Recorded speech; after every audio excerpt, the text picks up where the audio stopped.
Hi. You may not recognize me in this shirt, but my name is John Pearlybrook, and I'm an alcoholic, and I have a small peepee, and I have a small precision problem regarding my inability to turn circles into squares. So today, I would like to tell you all about my small peepee. No! But Mr. Pearlybrook, why not just buy a collet block like the rest of us? Well, I'll tell you, Cheryl. Oh no. I happen to be the proud owner of this bottom-of-the-barrel ER20 collet set, along with these two middle-of-the-barrel collets. After spending at least 3 minutes scouring the internet for an ER20 collet block, all I found was the sickly sting of shame brought about by being at least 12 numbers too small. Assuring myself that it's not all about the larger collet anyway, but how you use it, I set out to make use of my underappreciated collets by building the world's first ER20 collet block from this piece of river garbage, and size has nothing at all to do with it. Hi, welcome. I don't usually do this, I guess, other than the other time I just did that. But that's in the future, so I don't know about that. Look, I even changed my shirt, so you don't realize I just recorded that other set. I've got something I need to show you. Just to set some things straight, okay? Hold on, let me just adjust some things here real quick. You're not gonna believe how long it is. It may not be that girthy, but it's extremely hard, and even has a little hole running all the way through it. I should have come prepared for this. Trust me, you're gonna be impressed when you see it. Aha! You see that? Solid carbide, baby. $5. Along with all this other carbide scrap. Oh, I'm looking forward to inevitably snapping this puppy in half. The future is long and harder than a rock. You like it? I knew you would. Okay, enough gloating. Back to the... The dimensions of a collet block's square sides aren't particularly critical, but in a shocking twist, what is critical is that each side of this square actually be square. So I set out squaring this stock as well as my small precision problem allowed.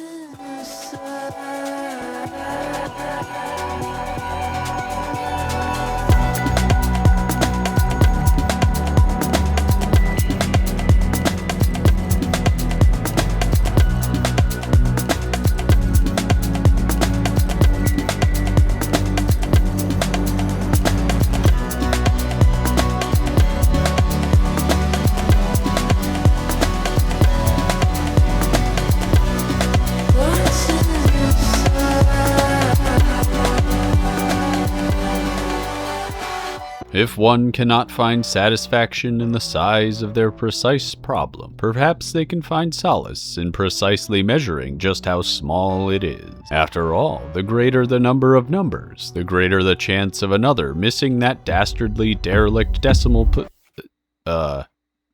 doint. Awesome. I should be a little more professional. Missing that decimal point and seeing only the plethora of numbers displayed before them. This grinding operation, as my ex-wife was fond of pointing out, was a bit too premature. So premature, in fact, that it but masked the troubles yet to come. Just future Pearlybrook stepping in here, from a future where you all bow before me, to offer some insight to those of you who may be unacquainted with what in the Sam Hella collet block is. Well, at the risk of spoiling the end of this video, though I already know you keep watching until the end, this is a collet block. They come in nigh infinite different shapes and sizes, and by that I mean they come in square or hexagonal, and really only exist in about 3 sizes. Their primary use is for indexing while milling. Their primary, allowing for things like forming bolt heads quickly and easily by setting a constant cut depth and turning the block around in the vise for each side. See Exhibit A. Now see Exhibit B. Okay, back to your regularly scheduled programming. Oh, wait, real quick. Before the Time Lords catch on to my trend on the 14th of November, make sure you're wearing your...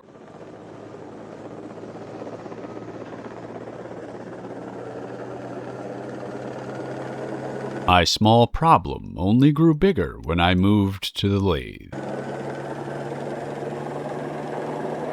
The collet nut needs threads, and I'd never single point threaded before. Those threads needed to be centered between the square faces, and like the threading, I'd never squared something so precisely before. After failing my initial attempts, I turned to the internet. Do you know what I found on that internet?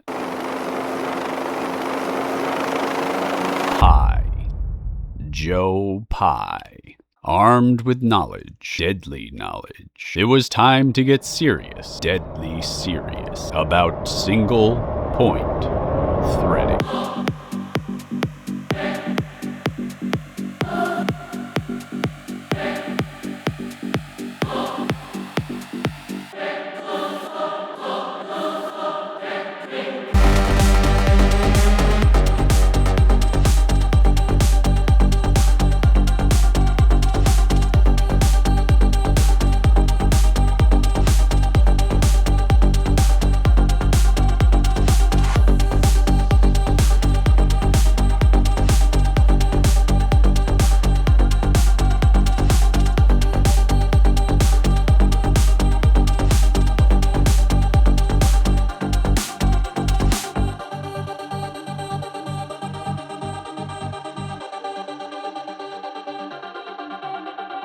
Okay, alright, if you would just take this seriously, we can get this video over with without any more dramatic antics. With knowledge in my heart and threads adorning my soul, it was time to move on to the most serious of features, the deadly taper. The deadly taper. It starts with drilling.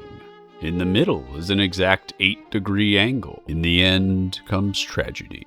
The deadly, deadly tapeworm struck once again. Past me doesn't know it yet, but this part is as useless now as it was when I unsheathed it from its stony grave and won the heart of my beloved on that fated riverbank a lifetime ago. But that's enough sadness for now. We've got Smurf goo to play around with. Sorry, what? Oh, I shouldn't call it that in the video. Oh, well, what should I call it then? Ah, okay, got it. We need to use some of this Smurf cum. I learned about this trick way back from my shop teacher in high school. You see, he used to chaperone the school dances. Before each, he would smear this blue goop all over one group, and then inspect the other group for blue stuff. Transfer periodically. Boy, would you get a hollering if you were caught with blue paste on your pants. Ah, to be young again. Running around with blue balls, full of vigor and covered in blue. The results looked pretty good for my first ever precision taper, so I moved on, happy as a clam.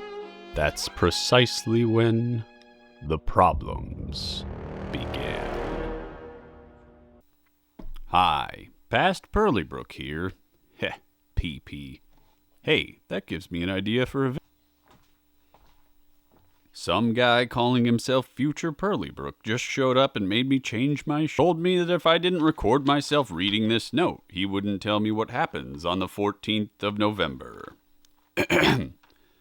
Look, I am even wearing a different shirt. Welcome to the section of the video I like to refer to.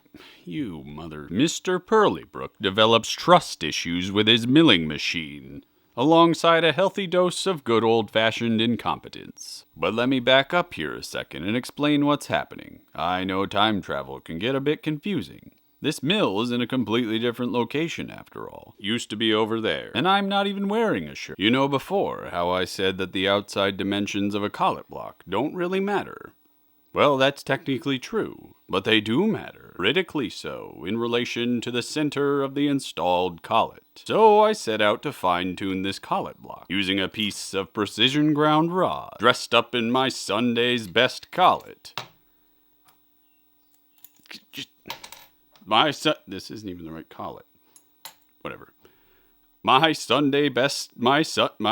The goal is to measure the relative distance between each square face and the accompanying round face on the rod. Then remove whatever material is needed to get the center of the rod relatively centered relative to each absolutely relative flat face. Got it? Which brings us to the milling machine. Which, once again, used to be over there. Do try to keep up. We've got a lot to cover if we want to finish this video before I run out of shirts.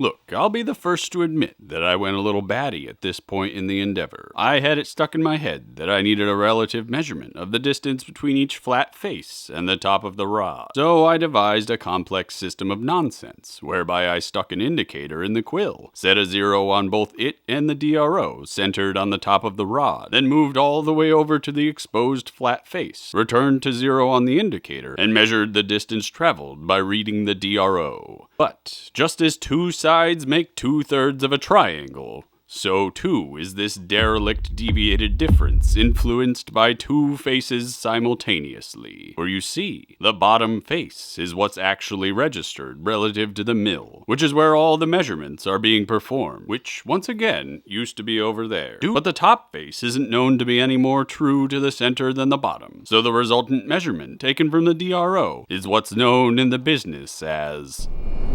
over-constrained. I think. It's not really my business. I just cosplay as a machinist, as you can tell by my lab coat. But anyway, with trust issues rumbling on the horizon, I ignored my problem and changed my shirt once again. Look, this one even has a stain on it. Only to be immediately slapped in the face by perfidy. You see this indicator wiggling around? Well, how about this one? What about this wiggle? Well, actually, maybe that one isn't so obvious. But let me tell you, friends, this was the moment my entire world came crashing down upon me. What you're looking at is what has come to be known in all reputable scientific journals as head erection. These wiggles, these innocent-looking wiggles, are the head of this mill getting hot, getting in erect, raising itself up 0.003 of an inch every time I lock the Z-axis gib. For all those thousandths of an inch counted by those of us suffering from small peepees, the ignoble DRO shows none of it. I devised a simple solution to my erection problem by thinking of my ex-wife in a bikini. By zeroing a DTI on the quill before locking the gib, I was able to keep my head from erecting for over 4 hours. So I kept on with my fanciful nonsensy method of measuring twice, cutting, measuring, and measuring again. But something wasn't right. My collet block kept coming out with seemingly random results each time I reset the collet and ran another test. It was then that I began to suspect the unsuspectable. It was then that I turned the magnified eye of justice inward to the very core of John Pearlybrook. There it was that I found a memory almost forgotten, lost in the depths of past Pearlybrook.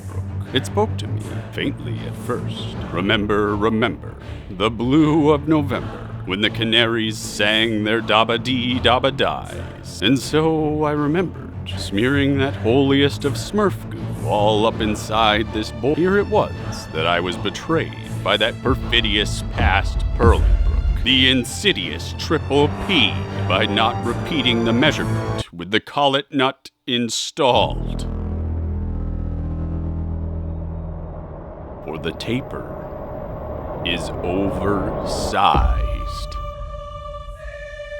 Oh, the sting of betrayal from one you keep so close. After 58 years of devoted partnership, everything you built together, waste in an instant.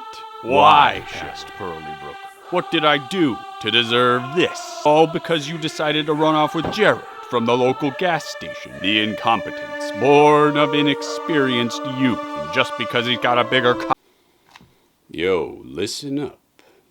Here's a story about a little guy that lives in a blue world.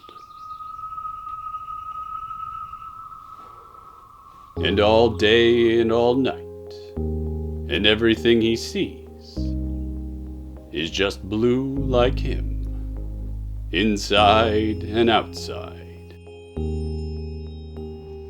Blue his house with a blue little window and a blue Corvette, and himself and everybody around, 'cause he ain't got nobody to listen. I'm a rocket man, burning up his fuse out here alone. Well, that's enough feeling blue dabba-dee for now. I made another one while you were crying over scrapped river garbage. Really now, it's a little bit pathetic. This time I made it from a piece of thick-walled pipe, saving myself precious minutes of drilling. Not to mention forming the taper and threads first, and discarding that nonsensical method of relative measuring in favor of good old-fashioned direct measuring, figuring the error incurred by my mill's table must be considerably less than the cumulative error of whatever the hell I was doing before. Yes, I think this is the collet block for me, friends. It even has round edges, so in addition to making round stock square, it can also make square stock round.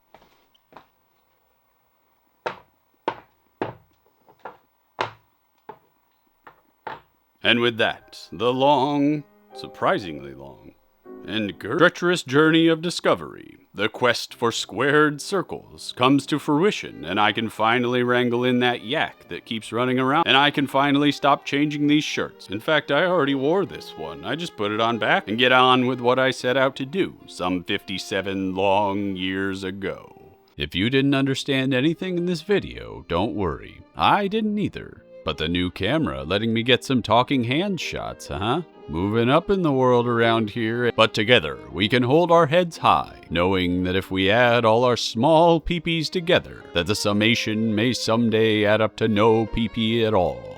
If you did understand the cobbled together nonsense, I implore you to mention in the comments what you would have done differently. I'll be sure to used to be over there to respond to each with a gigantic pickup truck, aggressive overcompensation, and a resolute denial of any and all criticism leveled my way. Until next time, friends, remember, for every missed dimension, there exists the perfect rationalization for why that dimension didn't really matter anyway. Cleanest underwear.